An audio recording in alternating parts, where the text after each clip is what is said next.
अमृतम में आप सभी का स्वागत है। तो हम आ गए हैं भगवत गीता अध्याय 13 श्लोक क्रमांक 9। तो भगवान है अपने भक्तों के गुणों के बारे में बता रहे हैं।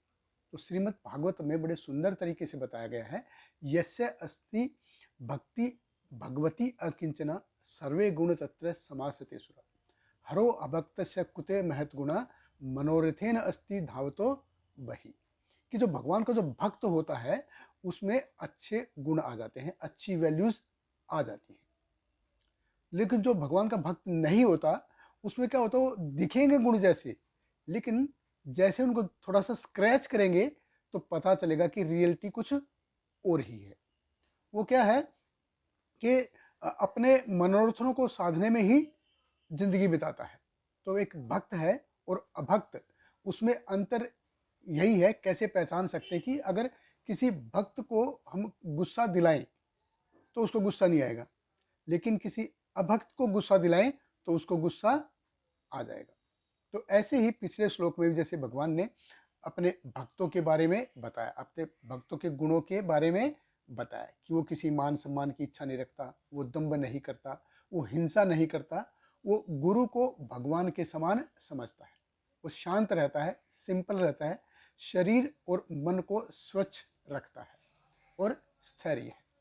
तो और इस श्लोक में भी भगवान अपने भक्तों के गुणों को कंटिन्यू कर रहे हैं। तो भगवत गीता अध्याय 13 श्लोक क्रमांक 9।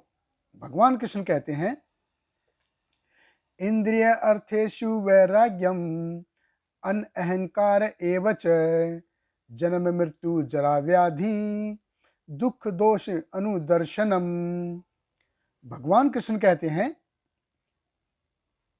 इंद्रिय तृप्ति के विषयों का परित्याग, अहंकार का अभाव, जन्म मृत्यु वृद्धावस्था तथा रोग के दोषों की अनुभूति।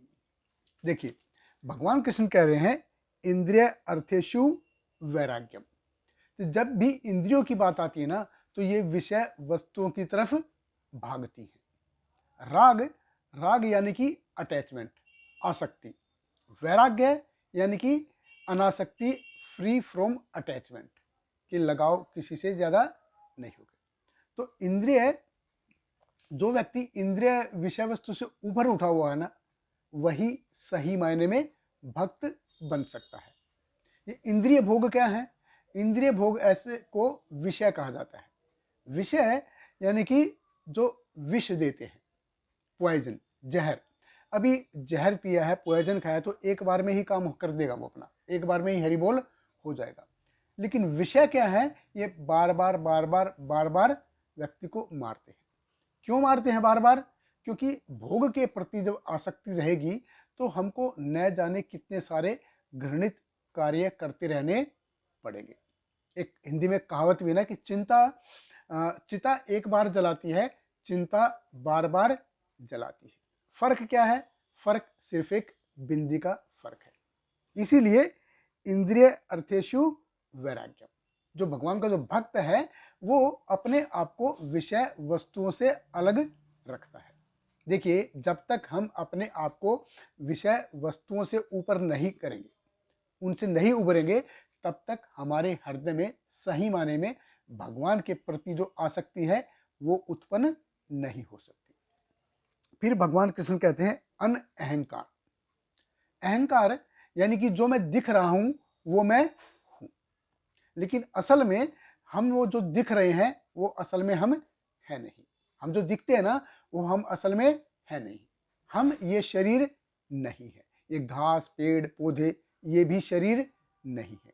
कुत्ते, बिल्ली, गधे, घोड़े, जानवर कोई भी ये भी शरीर नहीं है। कीड़े मकोड़े कुछ भी, कीट पतंग कुछ भी शरीर नहीं है। देखिए शरीर जो हमारा है ये निकलने वाला है, समय की बात है, आज कल परसों में ये जाएगा ही जाएगा।